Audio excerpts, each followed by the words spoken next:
Yesterday courier private limited. Domestic international cargo உங்கள் இல்லம் தேடி வந்து கொரியர் புக்கிங் டெலிவரி செய்து தரப்படும். டாக்டர் ஸ்ரீவர்மா ஆயுள் தரும் ஆயுர்வேதா அறுவை சிகிச்சை இல்லா குணம் ஆயுள் கால நிவாரணம். ஈரான் இஸ்ரேல் போர் காரணமாக இந்தியாவில் எரிபொருள் தட்டுப்பாடு ஏற்படாது என மத்திய அரசு திட்டவட்டமாக தெரிவித்திருக்கிறது. ஈரான் இஸ்ரேல் இடையே ஏற்பட்டுள்ள மோதலில் இஸ்ரேலுக்கு ஆதரவாக அமெரிக்கா களமிறங்கியுள்ளது. கச்சா எண்ணெய் போக்குவரத்திற்கு பெரிதும் பயன்படுத்தப்படும் ஹார்முஸ் ஜலசந்தியை ஈரான் மூட உள்ளதாக தகவல் வெளியானது. இந்த வழித்தடத்தை தான் பெரும்பாலான நாடுகள் நம்பியுள்ளன. எனவே கச்சா எண்ணெய் தட்டுப்பாடு ஏற்பட்டு பெட்ரோல் டீசல் விலை உயரும் அபாயம் ஏற்படும் என்ற பேச்சு அடிபட்டு வருகிறது. ஆனால் இதனை மத்திய அமைச்சர் ஹர்தீப் சிங் பூரி மறுத்திருக்கிறார். நமது எரிபொருள் இறக்குமதி பெரும்பாலும் ஹார்முஸ் ஜலசந்தி வழியாக வருவதில்லை என அவர் கூறியுள்ளார். எரிபொருள் இருப்பில் இந்தியா ஸ்திரத்தன்மையுடன் உள்ளதாகவும் நமது நாட்டின் எண்ணெய் வர்த்தக நிறுவனங்கள் பல வாரங்களுக்கு தேவையான எரிபொருளை இருப்பு வைத்திருப்பதாகவும் அவர் கூறியுள்ளார். மேலும் பல வழித்தடங்களில் எரிபொருள் விநியோகம் இருந்து வருவதாகவும் மத்திய அமைச்சர் தெரிவித்திருக்கிறார். 2026 சட்டமன்ற தேர்தல் தொடர்பான பணிகளில் திமுக, அதிமுக உள்ளிட்ட கட்சிகள் மும்முரமாக ஈடுபட்டு வரும் நிலையில் மதிமுக, தமிழக வாழ்வுரிமை கட்சிகள் திமுக கூட்டணியிலிருந்து வெளியேறுவதாக தொடர்ந்து செய்திகள் வந்த வண்ணம் உள்ளன. ராஜ்யசபா சீட் ஒதுக்காததால் மதிமுகவும், சட்டப்பேரவையில் பேச அனுமதிக்காததால் தமிழக வாழ்வுரிமை கட்சியின் தலைவர் வேல்முருகனும் அதிருப்தியில் இருப்பதாகவும், திமுக கூட்டணியிலிருந்து வெளியேற இருப்பதாகவும் தகவல்கள் வெளியாகி வருகின்றன. இந்த தகவல்களை இவ்விரு கட்சிகளும் மறுத்துள்ள நிலையிலும் தொடர்ந்து அதுபோன்ற தகவல்கள் வெளியாகிறது. இந்நிலையில் ஈரோட்டில் நடைபெற்ற மதிமுக பொதுக்குழு கூட்டத்தில் சட்டப்பேரவை தேர்தலில் 10 இடங்களில் போட்டியிட வேண்டும் என தீர்மானம் நிறைவேற்றி இருப்பது பரபரப்பை ஏற்படுத்தியுள்ளது. எனவே மதிமுக கூட்டணியிலிருந்து வெளியேறி அதிமுக கூட்டணிக்கு செல்ல வாய்ப்பிருப்பதாகவும் தெரிகிறது. மகளிர் உரிமைத் தொகை விரிவாக்க திட்டத்திற்கான முகாம் திட்டமிட்டபடி ஜூலை மாதம் 15ஆம் தேதி முதல் நடைபெறும் என அமைச்சர் கீதா ஜீவன் தெரிவித்திருக்கிறார். மகளிர் உரிமைத் தொகை திட்டத்தின் கீழ் தமிழகத்தில் 1,14,00,000 பேருக்கு மாதந்தோறும் 1000 ரூபாய் மாநில அரசால் வழங்கப்பட்டு வருகிறது. இந்நிலையில் விடுபட்டோர், புதிதாக ரேஷன் கார்டு பெற்றோர் என தகுதி உள்ள அனைவரையும் இந்த திட்டத்தின் கீழ் இணைக்க அரசு திட்டமிட்டிருக்கிறது. இதற்கான நடவடிக்கைகள் எடுக்கப்பட்டு வரும் நிலையில் ஜூன் 4ஆம் தேதி முதல் விண்ணப்பங்கள் பெறுவதற்கான முகாம்கள் 9,000 இடங்களில் நடைபெறும் என அறிவிக்கப்பட்டிருந்தது. ஆனால் முகாம்கள் நடைபெறாததால் பொதுமக்கள் கடும் அதிருப்தி அடைந்தனர். இந்நிலையில் ஜூலை மாதம் 15ஆம் தேதி முதல் முகாம்கள் நடைபெறும் என முதலமைச்சர் மு.க.ஸ்டாலின் அறிவித்திருந்தார்.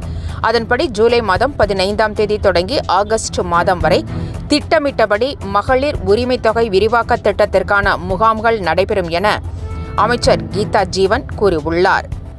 10,000 இடங்களில் இந்த முகாம்கள் நடைபெறும் என அவர் கூறியுள்ளார். மதுரையில் நடைபெற்ற முருக பக்தர்கள் மாநாட்டில் நீதிமன்றத்தின் நிபந்தனைகள் அப்பட்டமாக மீறப்பட்டிருப்பதாக புகார் எழுந்திருக்கிறது. இது தொடர்பாக பல்வேறு தலைவர்களும் கண்டனம் தெரிவித்து வருகின்றனர். மதுரை முருக பக்தர்கள் மாநாட்டிற்கு நிபந்தனைகளுடன் நீதிமன்றம் அனுமதி அளித்திருந்தது. இந்நிலையில் நேற்று நடைபெற்ற மாநாட்டில் பேசிய தலைவர்கள் அரசியல் பிரச்சினைகளை பற்றி பேசியதாக கூறப்படுகிறது. மேலும் இந்துக்களின் வாக்கு வங்கியை நிரூபிக்க வேண்டும் என்பன உள்ளிட்ட தீர்மானங்கள் நிறைவேற்றப்பட்டன. இது நீதிமன்ற உத்தரவை மீறிய செயல் என்று கண்டனம் எழுந்திருக்கிறது. ஜெகன்மோகன் ரெட்டியின் கார் ஏறி தொண்டர் ஒருவர் பலியான சம்பவம் நாடு முழுவதும் அதிர்ச்சியை ஏற்படுத்தியுள்ள நிலையில் ஜெகன்மோகன் ரெட்டி மீது 3 பிரிவுகளில் வழக்கு பதிவு செய்யப்பட்டுள்ளது.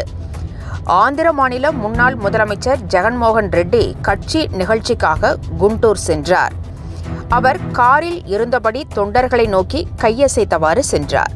அப்போது தொண்டர் ஒருவர் கார் சக்கரத்தில் சிக்கி பரிதாபமாக உயிரிழந்தார். இது தொடர்பான வீடியோ வெளியாகி அதிர்ச்சியை ஏற்படுத்தியுள்ளது. சிங்கையா என்ற அந்த தொண்டர் பலியான சம்பவம் குறித்து அலட்சிய மரணம் ஏற்படுத்துவது உள்ளிட்ட பிரிவுகளில் ஜெகன்மோகன் ரெட்டி மீது வழக்கு பதிவு செய்யப்பட்டுள்ளது.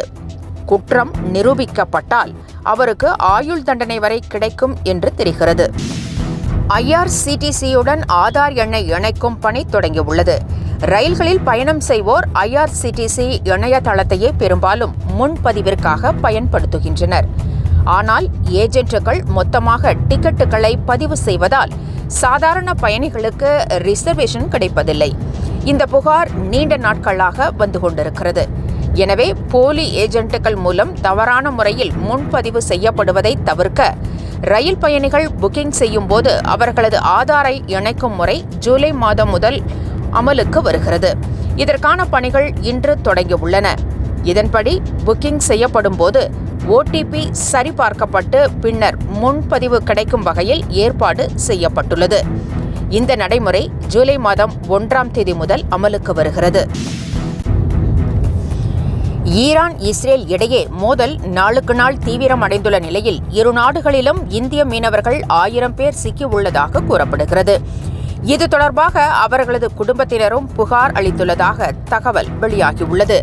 போர் தொடங்கியதில் இருந்து கடல்வழி மூடப்பட்டதாகவும் இதனால் இந்திய மீனவர்கள் தாயகம் திரும்ப முடியாமல் தவித்து வருவதாகவும் அவர்களின் உறவினர்கள் கூறுகின்றனர். தமிழகத்தின் குமரி உட்பட நாட்டின் பல்வேறு பகுதிகளைச் சேர்ந்த மீனவர்களை உடனடியாக மீட்க வேண்டும் என்று குடும்பத்தாரும் உறவினரும் கண்ணீர் மல்க வேண்டுகோள் விடுத்துள்ளனர். வருமானத்திற்கு அதிகமாக சொத்து குவித்த வழக்கில் திமுக MP R. ராசா இன்று சிறப்பு நீதிமன்றத்தில் ஆஜரானார். மத்திய அமைச்சராக இருந்த R. ராசா தற்போது MP-யாக இருக்கிறார். இந்நிலையில் அவர் மத்திய அமைச்சர் பதவி வகித்த காலத்தில் வருமானத்திற்கு அதிகமாக சொத்து குவித்ததாக புகார் எழுந்தது. இந்நிலையில் வருமானத்திற்கு அதிகமாக 5.53 கோடி சொத்து சேர்த்ததாக 2013ஆம் ஆண்டு R. ராசா மீது வழக்கு பதிவு செய்யப்பட்டது. இந்த வழக்கு விசாரணை தொடர்பாக MLA MP-க்கள் மீதான குற்றச்சாட்டுகளை விசாரிக்கும் சிறப்பு நீதிமன்றத்தில் R. ராசா நேரில் ஆஜரானார். வழக்கு விசாரணை ஜூன் மாதம் 30ஆம் தேதிக்கு ஒத்திவைக்கப்பட்டது. ST courier private limited domestic international cargo உங்கள் இல்லம் தேடி வந்து கொரியர் புக்கிங் டெலிவரி செய்து தரப்படும். டாக்டர் ஸ்ரீவர்மா ஆயுள் தரும் ஆயுர்வேதா அறுவை சிகிச்சை இல்லா குணம் ஆயுள் கால நிவாரணம். என்றும் உங்களுடன் மை இந்தியா. முக்கிய செய்திகளை உடனுக்குடன் தெரிந்து கொள்ள சப்ஸ்கிரைப் பண்ணுங்க, பெல் பட்டனை பிரஸ் பண்ணுங்க. என்றும் உங்களுடன் மை இந்தியா.